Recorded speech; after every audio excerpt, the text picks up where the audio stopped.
வணக்கம். தமிழ் ஃபுட் கார்னரில் இன்றைக்கி வாழைக்காய் பொடி மாஸ் பண்ண போகிறோம். இந்த பொடி மாஸ்க்கு நம்ம ஒரு பொடி ஸ்பெஷலாக வறுத்து அரைச்சி சேர்த்துருக்கோம். அதனாலேயே இந்த பொடி மாஸ் வந்து டேஸ்ட் ரொம்ப சூப்பராக வாசனையாக இருக்கும். எல்லா வகை குழம்பு சாதத்துக்கும் சைட் டிஷ்ஷாக வச்சு சாப்பிட்றதுக்கு ரொம்பவே நல்லாயிருக்கும். இப்போ இந்த டேஸ்டான வாழைக்காய் பொடி மாஸை எப்படி பண்ணுறதுன்னு பார்க்கலாம். 3 பெரிய வாழைக்காயை 2 கட் பண்ணி குக்கரில் சேர்த்துருக்கேன். இது முங்குற அளவுக்கு தண்ணி மூடி போட்டாச்சு.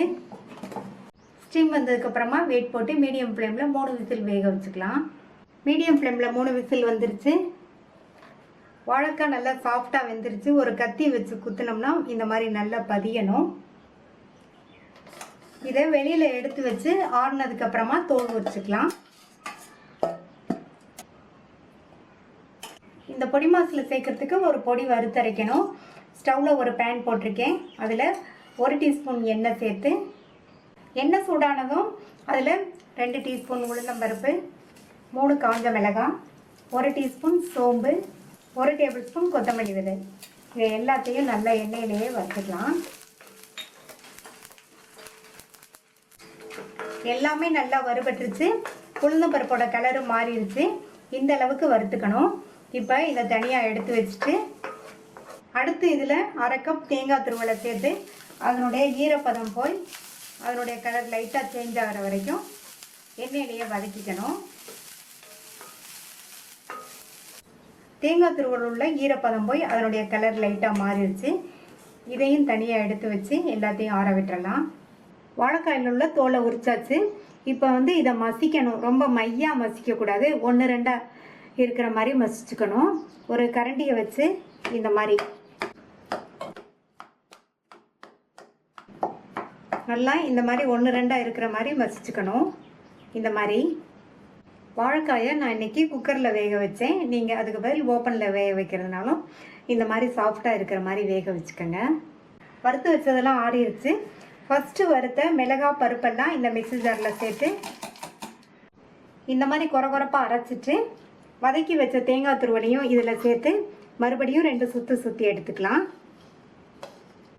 தேங்காய் துருவல் சேர்த்து 2-3 சுற்று சுற்றியாச்சு. இந்த மாதிரி கொரகொரப்பாக இருக்கணும். இந்த பொடி தான் இந்த பொடி மாஸ்க்கு நல்ல டேஸ்ட் கொடுக்கும். 1 டேபிள் ஸ்பூன் எண்ணெய் எடுத்தேன். அதில் 1 டீஸ்பூன் வதக்குறதுக்கு சேர்த்தாச்சு. மீதி உள்ள எண்ணெயை இந்த கடாயில் சேர்த்துக்கலாம். எண்ணெய் சூடாயிடுச்சு. அதில் 1/2 டீஸ்பூன் கடுகு, 1/2 டீஸ்பூன் உளுந்து. கடுகு நல்லா பொரிஞ்சிருச்சு. உளுந்தோட கலர் மாறிடுச்சு. இதில் 1/2 டீஸ்பூன் சீரகம், 1/8 டீஸ்பூன் அளவுக்கு பெருங்காய பவுடர், அடுத்து கறிவேப்பிலை, ஒரு பெரிய வெங்காயத்தை பொடியாக கட் பண்ணி வச்சுருக்கேன். அது 1/2 கப் அளவுக்கு இருக்குது.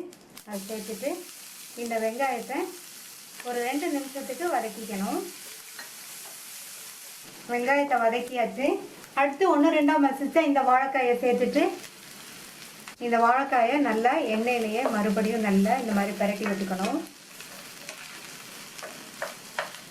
இந்த வாழைக்காயுமே எண்ணெயிலேயே நல்லா 2 நிமிஷத்துக்கு வதங்கணும்.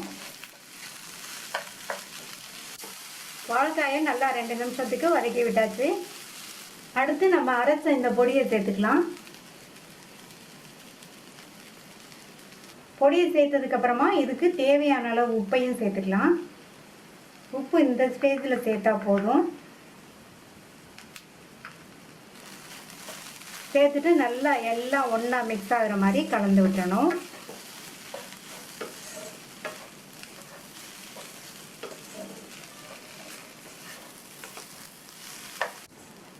நல்லா எல்லாம் ஒன்றா மிக்ஸ் ஆகிற மாதிரி கலந்து விட்டாச்சு. நம்ம வறுத்து அரைச்ச பொடி வந்து பச்சை வாசனை கொஞ்சம் கூட இருக்காது. இது அப்படியே ஒரு 1-2 நிமிஷம் இருக்கட்டும்.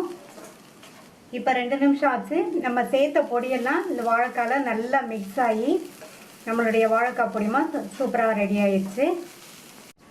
நீங்களும் இந்த வாழைக்காய் பொடி மாஸை இதே மெத்தடில் இந்த மாதிரி பொடி ரெடி பண்ணி செஞ்சு பாருங்கள். ரொம்ப ரொம்ப டேஸ்ட்டாக இருக்கும். எல்லாருமே விரும்பி சாப்பிடுவாங்க. கடைசியாக இதில் கொஞ்சமாக கொத்தமல்லி தலையை இந்த மாதிரி கட் பண்ணி சேர்த்துக்கலாம். ஸ்டவ் ஆஃப் பண்ணிவிட்டு ஒரு தடவை கலந்து விட்டுடலாம்.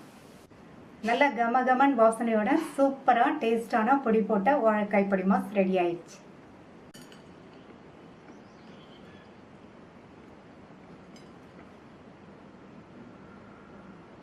இது ரொம்ப ரொம்ப டேஸ்டான வாழைக்காய் பொடி மாஸை ட்ரை பண்ணி பார்த்துட்டு உங்கள் கமெண்ட்ஸை சொல்லுங்கள். தேங்க்யூ.